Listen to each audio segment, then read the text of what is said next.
I swung open the door, finding them both inside, Karen clutching a box, Scott trailing behind with two more.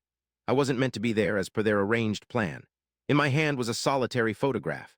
I glanced at Scott, who looked back at the photo, revealing an expression that took me by surprise, not anger, not resistance, but acknowledgement. He abandoned the boxes on the porch, marched to his truck, and departed without uttering a single word. Karen called out for Scott from the steps. I remained silent in the doorway. For around half a year prior, alterations had begun, and I picked up on them subtly and cautiously without hasty judgments. Karen was arriving home late more often. Her phone lay flat on the kitchen counter now, an unusual development. On weekends, there were sudden appointments, rushed clients, properties that required immediate attention instead of waiting until Monday. 2 decades of capturing accident sites and fire damage had taught me something. In our 18-year marriage, we owned a house in Colorado Springs, bought 12 years prior, a split level on a tranquil Fillmore Street, sporting a backyard large enough for an untouched garden. Karen's gardening endeavor never materialized. I had been handling the mortgage since its inception. Instead, Karen invested our funds into furnishings, improvements, and the kitchen renovation 3 years prior. Our financial division remained consistent, working relatively well. In that house, I observed Karen, her back turned subtly away, and told myself I might be overinterpreting. I only assured myself once before stopping self-assurances and focusing on observation. The initial hint surfaced on a March Tuesday. I drove to a Northwest strip mall for a fire damage evaluation, a minor warehouse project, simple, routine, something I could manage effortlessly. 20 minutes prior to scheduled time, I arrived, a habitual practice of mine, parking my vehicle on the opposite street for a quick review of my documents before entering. It was then that I noticed Karen's car, a silver Subaru with distinctive plates, parked near the edge of an adjoining lot. Next to it sat a white pickup truck, bearing a magnetic sign on its door, suggesting a contracting business. Still inside her vehicle, I instinctively grabbed my camera, a routine move at every job site prior to stepping out, capturing both vehicles in one picture with legible plates and a timestamp embedded. The truck's number was jotted down in my notebook. Subsequently, I crossed the street, entered the warehouse, and spent the ensuing 2 hours documenting smoke damage to ceiling joists and electrical panels, as I have done countless times before. Completed the task, returned home, prepared dinner, remained silent. There was nothing meaningful to share at that moment. In the evening, following Karen's retirement to bed, I settled at the kitchen table with my laptop, searching the truck's registration through multiple public contractor databases. The process was swift. The truck was registered under Scott Murphy, a 43-year-old proprietor of a modest renovation and home staging firm. Such ventures typically collaborate with real estate agents to stage properties prior to their listing. His LinkedIn profile displayed a professional portrait. His company's Facebook page showcased before and after transformations of kitchens and living rooms. His personal page predominantly featured family-oriented content, including a woman named Diana, 2 teenage boys, and a yellow Labrador retriever. The younger son's school was mentioned in a post related to a soccer tournament, which identified it as Chester Hill. In just 2 minutes, I located that piece of information. Diana was a middle school history teacher there. After studying all the photos and renovations for some time, I shut down my laptop, washed my coffee mug, and went to sleep. The following day, Karen mentioned a Saturday appointment concerning something pressing, a client who had been challenging regarding scheduling. I agreed and grabbed my camera bag as I left the house. For the subsequent 2 weeks, I worked diligently but not hastily, a style I apply to every task. I'm not a private investigator, yet I've spent 2 decades producing images that stand up in court, and I understand what solid documentation entails. On various occasions, I found them together. Once on the parking level of an Academy Boulevard shopping complex. Once at a coffee shop off Uinta where they seemed to sit by the window as if it were the most ordinary thing. Once outside Scott's house on a weekday afternoon when Diana's car was absent from the driveway. And once, the final time, in the Walgreens parking lot 2 blocks from Chester Hill Middle School on a Thursday morning at 7:55. That one wasn't premeditated.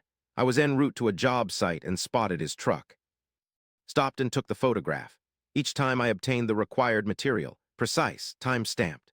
The metadata remained unaltered, containing embedded coordinates. I stored everything on an external hard drive in the garage, in an unlabeled folder. Only a date was used for its name.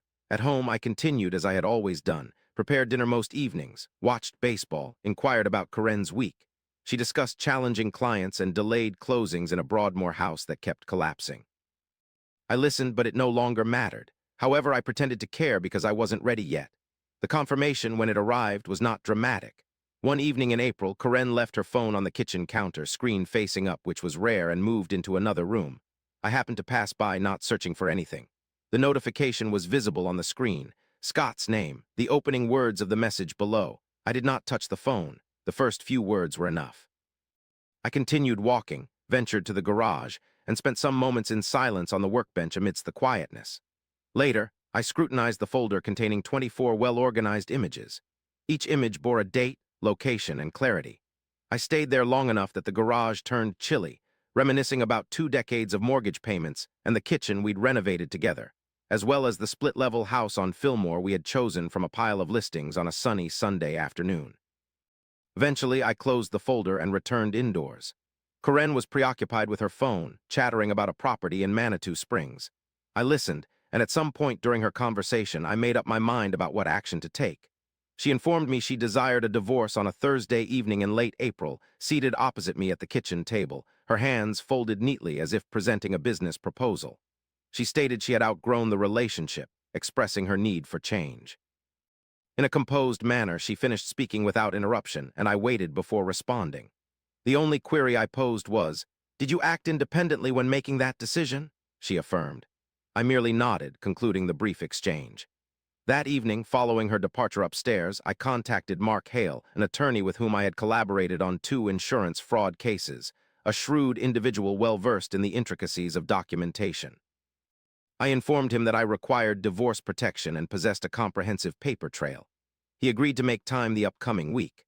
Upon ending the call, I ventured to the garage, retrieved a photograph from a folder, one with superior clarity and background detail, printed it using my professional printer, placed it in an unadorned envelope, and positioned it on the shelf above the workbench.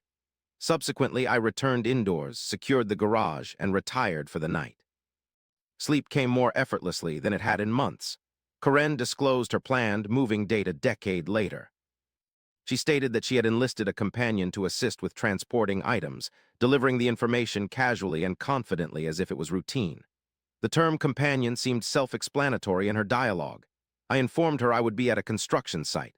I opted for a day off without informing anyone. Moving day occurred on a Wednesday.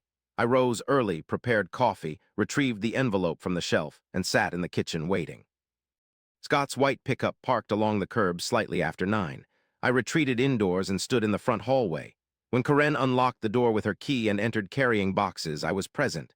I displayed the photograph for Scott to observe closely. The photo depicted Corinne and him standing together near his truck. The focus was excellent. In the background, equally sharp as the foreground, was the Chester Hill School building. The date was printed in the lower right corner of the image, just like how my camera always stamps it: month, day, year, time. Scott's business relied solely on referrals from real estate agencies. In Diana's tight-knit school network, one conversation could potentially ruin a small business. I glanced at Scott and whispered, "Aren't you still enrolling your younger child with Diana?" He paused before his gaze fell on the photograph. Then he put down the boxes, stepped out of the door, jumped into his truck, and drove off. I watched him leave without uttering a word more. Corinne remained outside calling for him, and I retreated to the kitchen and started the kettle boiling. She returned about 10 minutes later, flustered and slightly trembling, her voice tauter than it had been in a while. She accused me of having no right of ambushing her of many things, and I stood by the counter and let her vent. Then I stated straightforwardly, "Gather your belongings, you're to leave our house today." Calmly, not angrily, just clear. She stared at me for a moment, and perhaps my expression indicated the conversation was concluded. She walked upstairs. 3 times she descended with bags and a carton. Each time I held the entrance door open without speaking. By nightfall, her vehicle was fully loaded. She lingered by it for a moment as though to speak, then departed in it. I returned indoors, retrieved my phone, and messaged Mark, "She's gone. Let's proceed with the house sale." He responded swiftly. Thereafter, I brewed a new pot of coffee, settled at the table where Corinne had shared she ended the relationship, and found solace in the silence that filled the house for the first time in half a year. I savored my coffee without complaint. In the 3rd day, Scott reappeared. Lone, absent was Corinne, only he stood on my doorstep, neatly dressed as if pondering his presentation. I welcomed him and waited. He disclosed Diana's inquiries, shared domestic challenges, and expressed a need to understand our current status. He suggested that perhaps, since I hadn't communicated anything yet, we could keep matters under control. Calm individuals, no need to exaggerate events. Everyone had erred. He spoke calmly with his hands in his pockets, evidently rehearsed during the drive.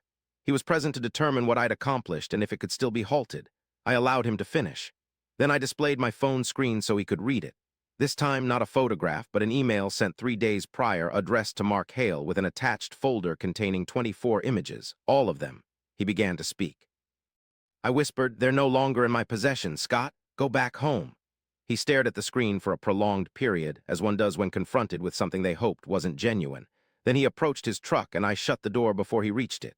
2 weeks later, Mark contacted me to confirm the house documentation had been processed. The mortgage was transferred into my name solely. Karen didn't resist signing the documents. Colorado law considers documented fault as a consideration for asset division, which Karen's attorney would have informed her initially. Mark mentioned that after she reviewed the documentation, the discussion regarding the house was brief. The process progressed relatively easily because one party had no more disagreements to raise. On the same day, Pat, an old coworker of Karen's who has long disliked Scott, texted to share the information. She simply wanted me to be aware. Karen was renting a studio on the east side of town, as Scott had returned to his family. Diana discovered this not through me or the photograph, but independently as secrets often come to light. I stood in the kitchen while reading the entire message and then responded, "Thank you," before placing my phone face down on the counter. This detail didn't escape me. I left it there and proceeded to cook dinner instead. On Friday night, I sat on the front steps with a cup of coffee and phoned my brother Dave for the first meaningful conversation in nearly 6 months. He picked up after 2 rings, as usual, like he had been waiting. I shared a brief summary. He didn't interrupt or offer unsolicited advice, but instead listened until I finished. Afterward, I mentioned the fishing trip scheduled for October, which he brought up. With nothing on my schedule, I responded, and he started discussing equipment, locations, and if I still had my fishing license. I informed him I would renew it. He agreed, and I jotted down the mentioned reservoir, dates, and necessary items in my field notebook, the same one I used to record Scott's plate number back in March. For half a year, the notebook recorded dishware, venues, timestamps, departures. Now it held just a watering hole, a date, and necessary items. I slipped it into my coat pocket and re-entered. That sufficed.